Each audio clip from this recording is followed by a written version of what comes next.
William Bendix in The Life of Riley. With Marjorie Reynolds as Peg, Tom DeAndrea as Gillis, Blue Jean Sanders as Babs, and Wesley Morgan as Junior. Produced by Tom McKnight. And directed by Abby Berlin. Americans are a very generous people. On Mother's Day, Father's Day, Christmas, and birthdays, an untold number of gifts are sent and received by an untold number of people. Today, in the Riley home, we find Chester A. Riley expressing his grateful sentiments about a just-arrived present. I didn't say it was lousy, Peg. I just said, what is it? It's a plant that Mama sent us. It's a rare tropical vine. Got feelers like an octopus. It's known as the pitcher plant. Indigenous to South America, it's of the insectivorous family. How do you know so much about its relatives? Aw, she just spouting that stuff she learns in her botany class. Well, I think it was very sweet of Mama to send it to us. Shows she was thinking of us. Well, why didn't she send us something we could use, like some towels or something? Last year, it was a stuffed horned toad. Every time I looked at it, it reminded me of my cousin Mamie in Canarsie. Anything my mother does is automatically wrong with you. That's not true, Peg. I'm crazy about my mother-in-law, that sweet little old lady. I feel so good every time I think of her, 3,000 miles away in Brooklyn. Well, then why don't you ever ask her to come and visit us? Keepers, it says here this plant eats flies. Well, if your mother thinks I'm going around 3 times a day catching its meals, she's crazy. Hi, everybody. Hello. Hi, Honeybee. Hello, Gillis. Ain't a little early to be getting a Christmas tree, Peg? That ain't no Christmas tree, Honeybee. That's poison ivy. That's a rare tropical vine my mother sent us. Yeah, the dear sweet old battle lady is always sending us lovely gifts. It eats flies. Put it in our kitchen. It'll gain weight. That's enough out of you. Okay, can I stay here with you while the boys go to lodge meeting? Of course. We'll decide where to put the vine. How about the incinerator? It's not funny, Riley. Come on, Ryle, let's go to the meeting. Yeah. And you come straight back. No stopping off at Grogan's. Order. The meeting will come to order. Or do I bat your brains out with this bung starter? We have got to get this part of the meeting over before Riley comes busting in. Come on, get it over here on this side of the hall. The lodge is now in session.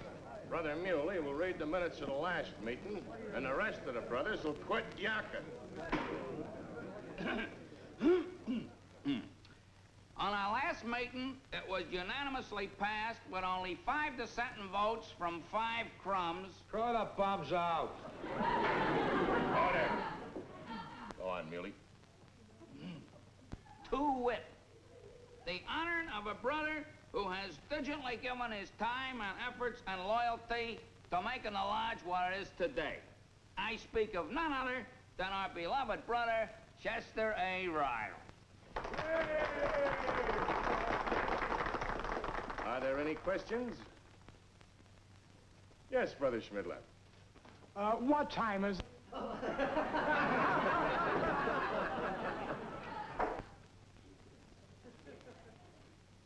Seeing as the brothers has collected 25 fish to buy Riley a present, leave us decide what. The chair is now open for suggestions. I got an idea, Squarehead. To be sure Riley gets something he wants, suppose he fix it out himself. That would spoil a surprise, Brother Muley. You don't dig me. We don't tell Riley it's for him, see? We tell him it's for his pal Gillis. Yeah, you got something there. Then we'll get it for him, see? Nice thinking, Muley. That's an idea. Riley's sure to pick something for Gillis that he'd like for himself. Then when the time comes, we give it to Riley. Neat, huh? Yeah, I second the motion on that. Carried. And don't nobody squeal when he gets here. I know all about the mother-in-laws, Ryle. I have to keep right in mind that I'm broke to keep her from coming out here to visit us. Well, Peg's mother ain't a bad skate. She's a kind, generous, thoughtful, loving pest. The way mine keeps yelling at me, if she had on a blue suit and a chest protector, you couldn't tell her from an umpire. How can she yell at you when she lives in Chicago? She calls me long distance and reverses the charges. Cost me $14.75 last month just to be called a no-good, lazy ape. Mrs. Gillis wants you to come home right away, Mr. Gillis. The hot water tank busted and water's running all over the kitchen. Every week she has to give Egbert a bath, and every week the same thing happens. I'll see you at the meeting, Ryan. Yeah, okay, Gillis. So long, Pop. So long, Junior. What's the idea of starting the meeting without me, squarehead? We just got the minutes and the stuff you sleep through out of the way. Which brings us to a problem. You came just in time to help us out with it. Oh, well, in that case, you came to the right fella, fellas. You see, Riley, the lodge wants to buy a gift for a brother. I'm against it. It milks the treasury in which we only got 12 bucks. But Riley, this brother is the most beloved, deserving, and valuable brother in the whole BPLA. Yeah. It makes no difference.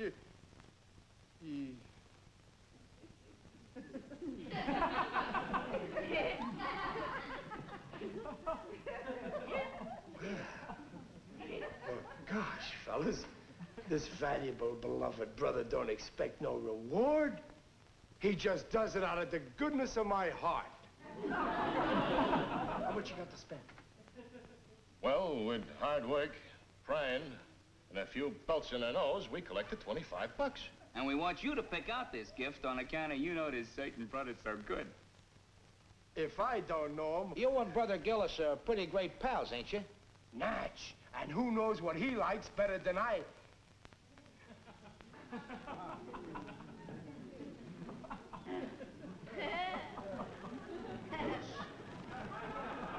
Did you say Gillis? Jim Gillis. You mean the brothers picked Gillis as this valuable, beloved patriot? Yeah, sure. Yeah. I'm against it! 25 bucks is too much. We can't afford it. But this is a special collection, Riley. I mean, all the brothers chipped in to buy Gillis a present? Okay. If that's the way you feel, I'll pick it out. Get him a nifty one, Ryle. Something that'll knock him flat. How about a pair of boxing gloves? Well, leave us put it this way, Riley. You suggest something you'd like to get for yourself. Okay. Don't worry, I'll think of something good. And I'll certainly wish I was getting it myself.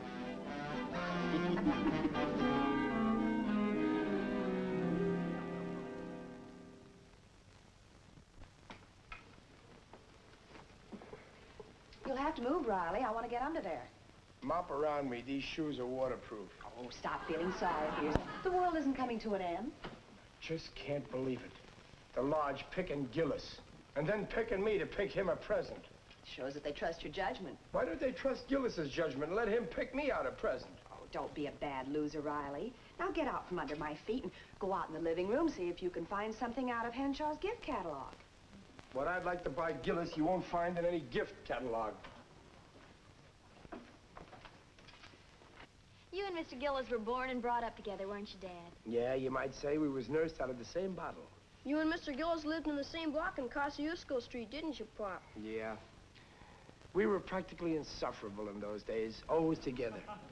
I remember the three of us used to walk to school every morning, side by side. The three of you? Yeah. Me, Gillis, and the truant officer. Hey, Jimsy! Will you get moving? Take those things of Egbert's off the fence. I ain't got but two hands, and both of them's already loaded with girdles. All right, get the basket. All right. Here's the basket.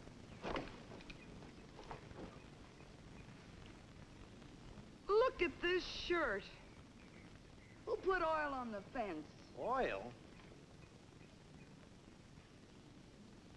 It's got a sweet, sickly smell. You dimwit, that's molasses. Molasses? Oh, every one of Egbert's shirts has got to be done over again. Ah, leave it on there. He'll love it. He's got a sweet tooth. I saw Riley yesterday with a paintbrush. If you ask me, he's finally flipped his lid. Yeah, he's been acting kind of strange ever since his mother-in-law sent him that silly vine. Well, vine or no vine, you go over there and punch him in the nose. You can't punch a man just because he paints with molasses. This is a free country. And besides, I think he can lick me. Are you going or not? I'll let you up here.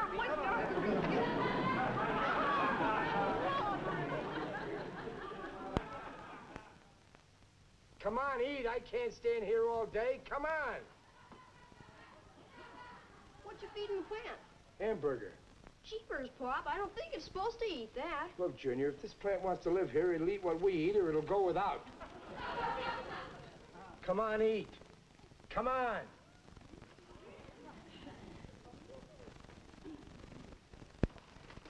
I want to have a word with you, Riley. Hello, Gillis. Don't bother me now. You come just at feeding time. That's what I came to see you about. This silly vine. Now, just a minute, Gillis. I'll have you know that this happens to be a very valuable South American plant that... What about this silly vine? You haven't had it 2 days, and already it's got me in trouble with honeybee. Now, look, Gillis, I'm your next-door neighbor, but I can't be expected... Neighbor? What kind of a neighbor is a neighbor who spreads molasses all over our fence and washing? I only put it there to attract flies for feeding purposes. Oh, you're going to use my house for a fly trap, huh? I can't help it if they like your house better than mine. I can use all you can catch. I consider that an insult. Honeybee was right. I ought to... Now, look, Gillis, kindly raise your voice lower down. I'm warning you, Mr. Riley. No more molasses and no more flies. Don't you shake your finger at me, Mr. Gillis. Once more, and I'm doing 2 things. First, punch you in the nose, and then go to the Board of Health. Allow me to correct you, Mr. Gillis. First, you punch me in the nose, and then you go to the hospital. That's to him, Pop. You keep out of this, Junior. You clean that fence, Mr. Riley, or I'm calling the law. I'll thank you, Mr. Gillis, to get out of here and keep your nose out of my molasses. Okay, Mr. Riley. The Cold War is off. But from here on out, it's a hot war with animosity. Oh, so you're gonna bring foreigners into it, huh?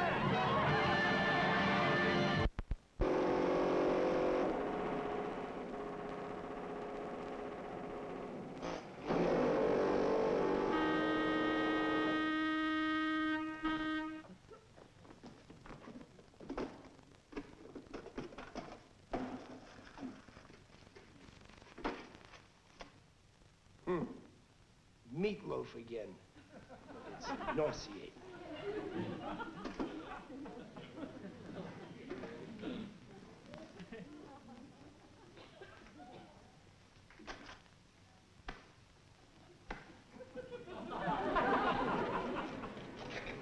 Oh, it's nice of you to eat your lunch with me, Riley. I love company. I think nothing of it, Dangle. It's the Democrat in me. You know something, Dingy? Dangy.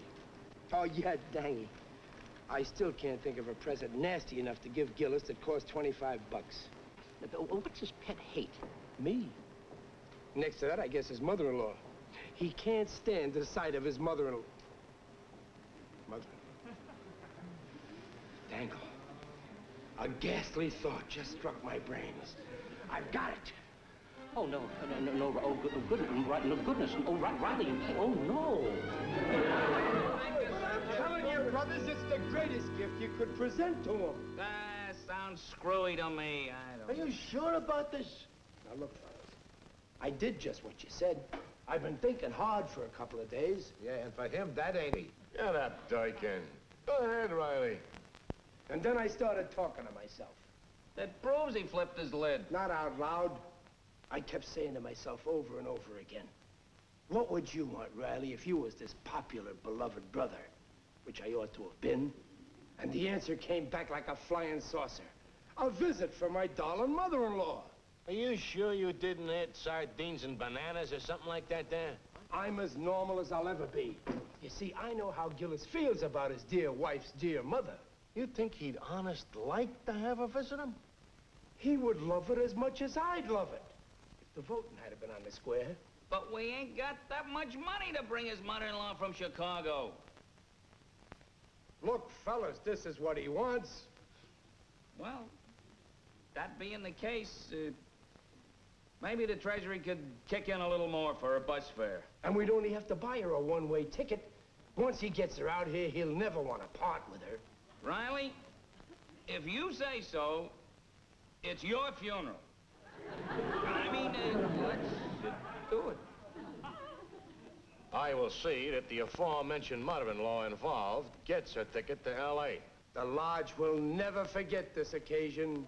I will call a special meeting for Saturday night, the wives included, at which time we will explode the happy bomb. It'll be bigger than the atomic blast. An unforgettable occasion. And there's one guy that'll never forget it. See you later, fellas.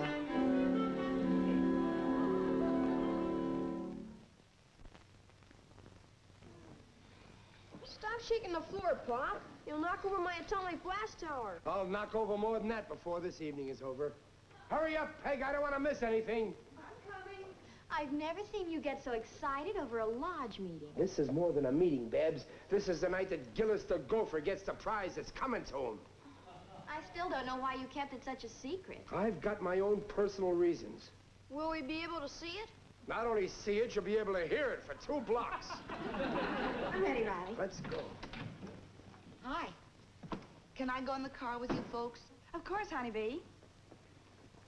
And what happened, pray, to your 1910 model? We got a flat. Jimsy's walking. Says he won't pollute the same air as Riley. This is the silliest fight I ever heard of. If Jimsy just punched him in the nose like I told him to, it'd be all over by now. Yes, and you'd have had crepe on the door in a house full of flowers. Now, don't start anything, Riley. If we're not home by 10 o'clock, Babs, would you see that Junior goes to bed? A babysitter at my age. Who's a baby? You can ride with us, honeybee, but you can't sit with us. We're sitting on the days. That's dais, Dad. Whatever it is, we're sitting on it. Go ahead.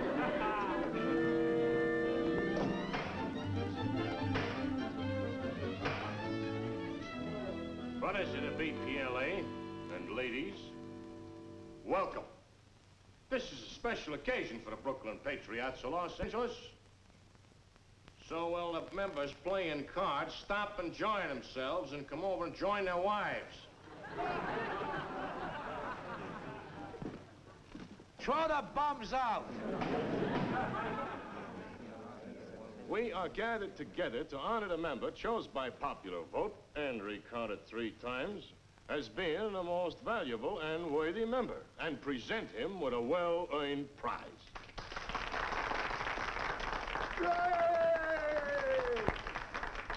I now call on the head of the gift committee, the man who picked out the pimento, Brother Chester A. Riley. Boo! Fellow Lodge brothers, excluding one member. A funny thing happened to me on the way to the Lodge Hall tonight. I ran into a fella, and he said to me, "Riley, would you join me in a cup of coffee?" And I said, "Gladly, but you'll have to get in first." Ha, ha, ha, ha. Cut the jokes and get on with the prize. I was just warming them up. Got a prize for that, Pipers? Okay, okay. The marvelous prize we're presenting to this person is a one-way bus ticket to bring the winner's dear, sweet mother-in-law all the way out here to pay him a visit.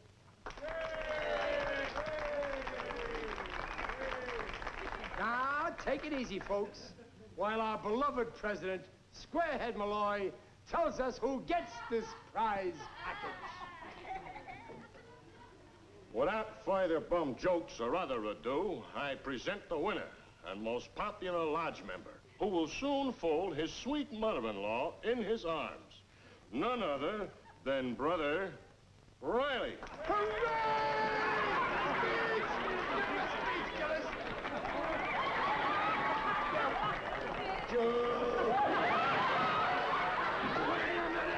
You said Riley instead of Gillis. Yes, sir. It was all a gag, just to get you to pick what you really wanted. You were chose the most worthy, popular, beloved Brooklyn patriot.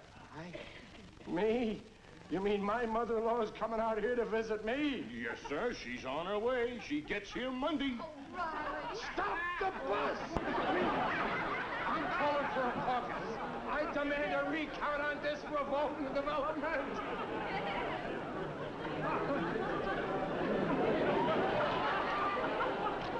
Wait a minute, Peg. How can I explain if you keep walking? You've done enough talking in front of all those people. Yeah, well, it was a sudden shock, Peg, like ice water.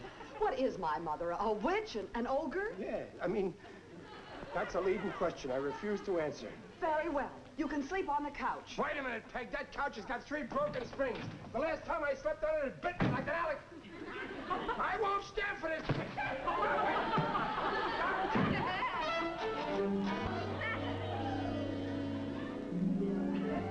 Only married 19 years and already the honeymoon is over.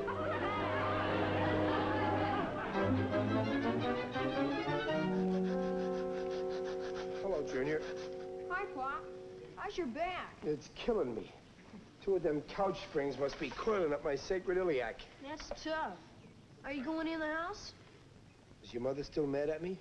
I don't know. She's in the kitchen. What's she having for supper? Hash She's still mad at me. and bread pudding. She despises me. Come on in with me, Junior, and back me up, huh? Sure, Pop.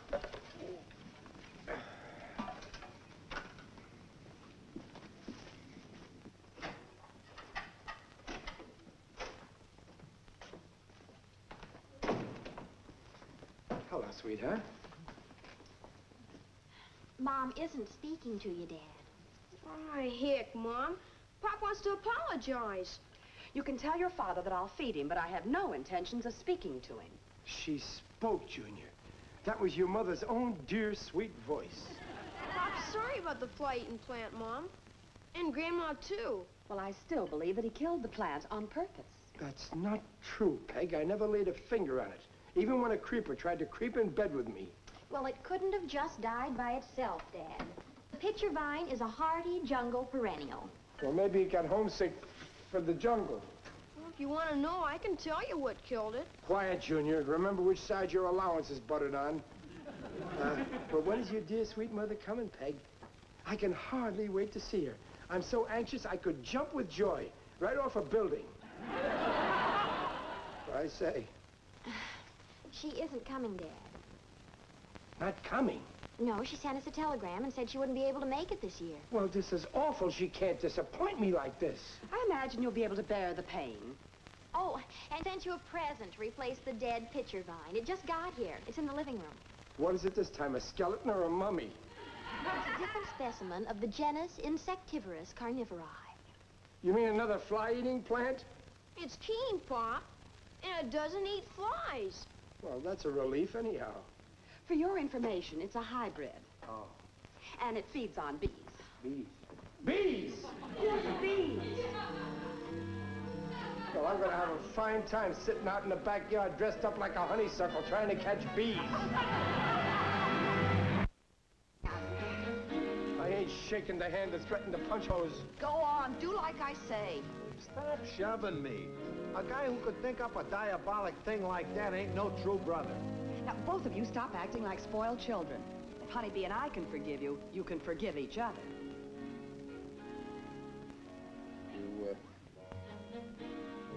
You want to make up, Gillis? You? Oh. I'm willing if you're willing. For good old Kosciuszko Street. Yay! Now that's settled. Come on in the house. Mama will be calling from Chicago. I'm gonna ask the old lady to come out and visit us, honeybee. You will, Jimsy? Yep, Christmas. After next. So long, I'll see you tomorrow. So long, Gillis. Peg, can you ever forgive me for acting the way I did? I guess so. I really do love you, Mama. It's just that sometimes I act like a dope. But a very sweet dope. Oh, you say the nicest things, Dumpling. You know something? What, dear? Well, I don't say this to every woman, but someday you're gonna make some nice young man a wonderful mother-in-law. Oh.